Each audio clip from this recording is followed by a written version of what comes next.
a story about what changed my life. Please do. Perfect. Your own intro. Yeah, and here I am.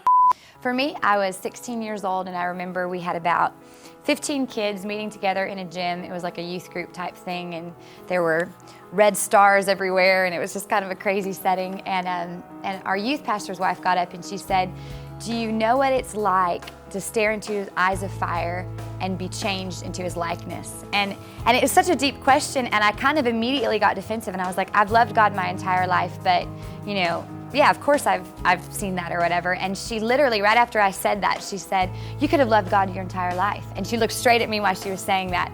And suddenly the Lord came, and I just began to weep because I realized I'd really loved him, but I had never really known him.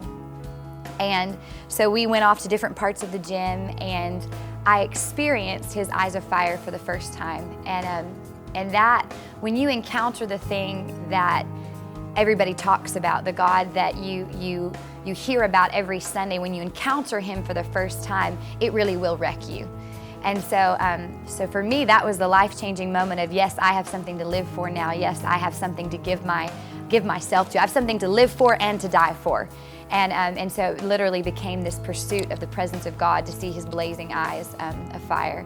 So as a person, that was something that absolutely transformed my life.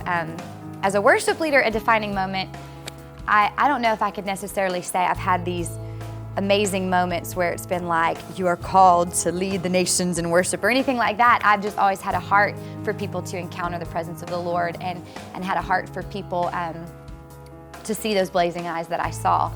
And so for me, it was just one of these things of, God, if you want to use me, here I am, use me, and open the doors. And so I was a college student. I was getting a business management degree. I was leading at my dad's home church, and that's what he did. He opened the doors and said, okay, we're going to start giving you events and all of this, and we're going to make it where you can do this full time. And so I said, okay, God, this is the open door, and I ran with it. And so it was never this huge thing of, oh, I have this huge calling. It was being faithful with the little, following him, and he just decided to open the doors. Well, one, I am just a lover of authenticity, and that's been a huge journey that the Lord's taken me on. I've had moments where I would be singing a song and something on the inside of me wasn't satisfied. And I didn't really fully understand why that was the case, but there were moments of saying, this melody or this song isn't satisfying what's on the inside of me. And then I would all of a sudden start singing something spontaneous, and it would be satisfying. And that was my song. That was the sound that I was created to sing.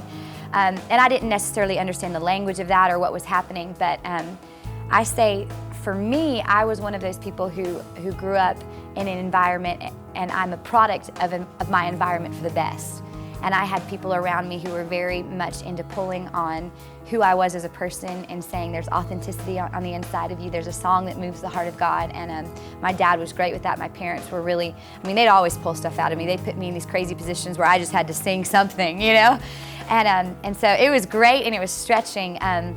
So I think really my dad was probably the one who really taught me the most of glean as much as you can from people, and really learn from the people who have been forerunners before you and gone before you. But then at the same time, take that and then go to the secret place and hear what God is saying about you, and hear what the message is that the Lord wants you to speak. And then in the secret place, begin doing it, so when you come to a public stage, you're comfortable being yourself. And it's that whole story that we've heard of David, killing the lion and the bear in the secret place, having those private victories, and that understanding of the authority and the power that he carried in the secret place. So when he was brought before this public display of killing the giant and saving a nation, he knew what to do. He was comfortable in his own skin. He was comfortable fighting the right way. And so it's definitely been a journey. It's still a journey now to be comfortable doing my own thing. And it's every day, But I would just say to people who want to be authentic and are longing to be satisfied with that song that's on the inside of them, take risks. It's okay to make mistakes, and just know that God is for you being you, and you don't have to be somebody else. All the people who influenced and changed history were people who chose to be themselves. They didn't choose to go with the standard of society even. For me, songwriting was probably my most insecure place. You know, we've even talked about it. I've been at ICLV and I'm like, I don't want to sing this song. I'm terrified. You know, that was my breaking point a few years ago. Like, I've got to sing these songs. But somebody came up to me and they said, Catherine, you've been wearing Saul's armor for too long. You need to pick up the slingshot that the Lord gave you. And it just totally convicted me. And so at that point I said, okay, God, I'm going to be vulnerable, because you have to be vulnerable in front of people. And it's this awkward moment sometimes because you're not comfortable doing that. You've never done it before. And so I started writing these songs and I was like, are these lame? Are these corny? Are these insignificant? And out of that, though, the Lord honored even that stewardship of being faithful with that sound, and He kept on giving us more and more. But definitely, so that was definitely a journey of getting comfortable with my sound, and I'm still on that journey.